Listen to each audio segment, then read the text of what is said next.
Hey guys, Sandy here. Welcome back to the channel. Welcome back to Sunday Night Mixed Media Backgrounds. So I have this paper from Basic Gray. It is, looks like mixed media already on here. I have some gesso, some stencils, some inks. So let's see what I can do. All right, guys, so I am going to start out by taking this clear gesso. This is from the brand Liquitex.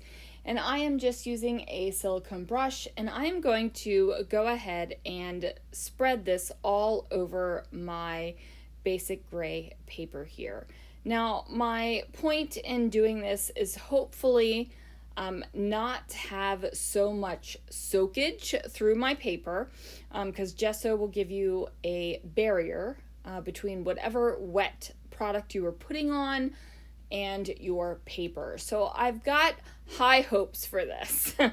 Like high hopes. I'm looking at this to make sure I've covered the entire page. Now I will notice when I actually apply some mixed media that I have not actually applied enough gesso to my paper. So there will be some, what word am I looking for? Some sinkage from the mixed media into the paper, but it's okay. It turns out great. I absolutely love this background and how it turned out. You guys, I am totally thrilled with it. And I will be using it to scrapbook. That's how, like, immediately we're gonna scrapbook with it.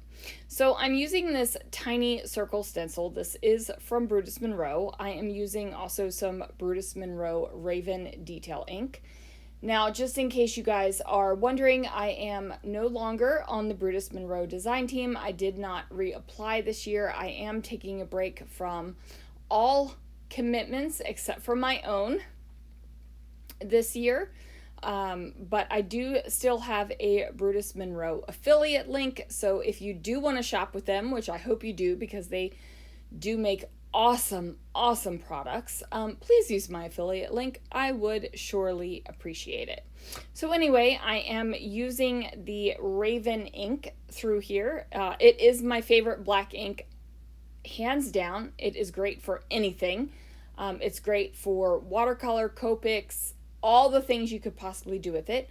I do recommend you heat set it though, before you do anything with it. Once it's heat set, it is permanent and you are good to go. So that is what I am going to do here. Now, fun fact, this is a mess. This mixed media mat. It's not even a mixed media mat. It is a self-healing cutting mat. It is a mess. I am actually in the throes of redoing my scrapbook room. I decided that enough was enough, and today was the day to actually do some things. I was off of work today. I didn't get called in. Nobody called out. It was a beautiful day. And I have rearranged things, and I'm going through things, and I am actually in the middle of it right now, and decided to stop and do this voiceover and everything to get it done and up on the channel. And then I'm going right back to doing my clean out and organization. And then finally, almost an entire year later, I will finally have a scrapbook room tour. But yeah. So anyway, I do use my heat tool a lot for this process. I am super fastifying. You know, we make words up on this channel, okay? We make words. Fastifying the drying process. Now I am using two different sprays here. One is a Distress Oxide. One is a Chroma Mist from Brutus Monroe. And I actually, fun fact, had to pause the video and go back, or stop recording really, and go back and see what one I had used because I had actually forgotten which spray I had used. So I'm using, this is basically the packaging technique with a block, an acrylic block, and I prefer the acrylic block to packaging. I feel like I have more control. And in case you didn't know, I don't like giving up control. It makes me uncomfortable. Let's be real, people. Okay, so I am using the 2 different sprays, and I am basically covering up this entire layout with the sprays. Now, you might be looking at this and you're going, Sandy, what in the heck are you doing with this paper? But you know what? I absolutely love the way this paper came out. I know I've said that before, but I'm telling you it again, just in case you were wondering. I do adore the way this came out. So again, I am using a lot of heat to dry this paper so that I can keep adding layers to it. So normally if I have this much wet mixed media, I let it dry and I move on. But this is Sunday night mixed media backgrounds, you guys. This is not like start on Sunday, end on Wednesday kind of thing. So I got to make sure that this is ready for you. So the heat gun is coming fully out.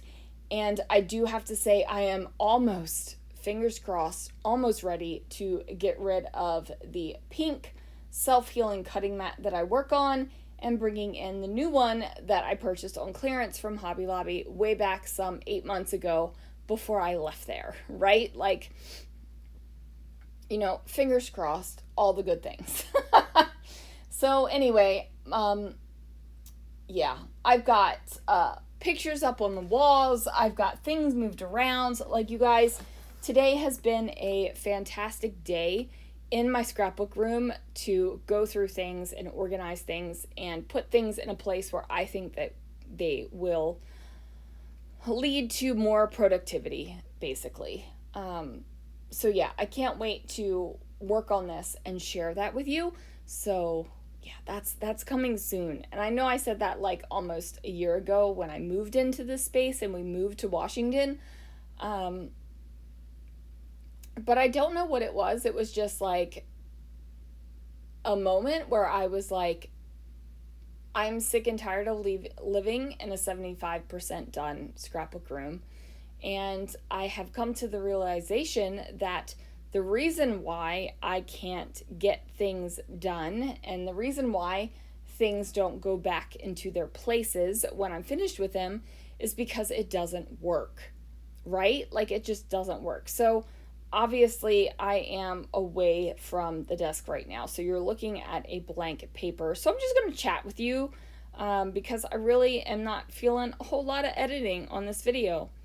So I realized, again, that when I don't put stuff away, it's because it's not easy. It's not accessible. There isn't a rhyme or reason, right? Like, when I moved in, I thought, okay, all the mixed media should go together.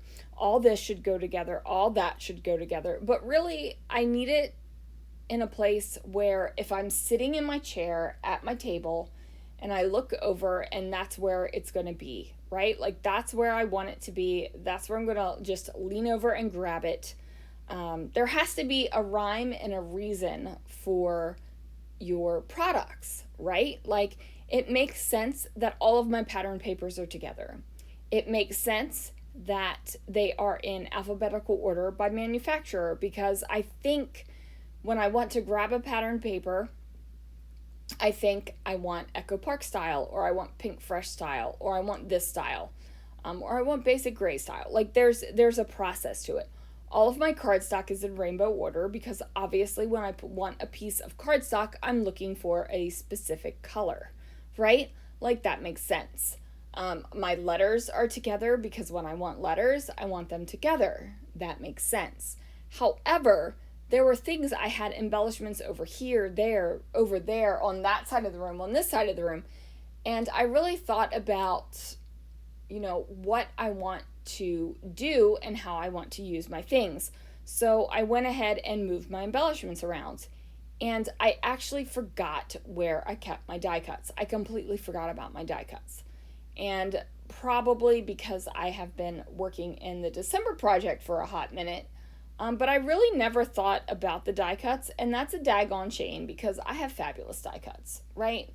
So not only am I reorganizing and moving things around, and some things are not moving because it works, but I'm refamiliarizing myself with all of my stuff, basically.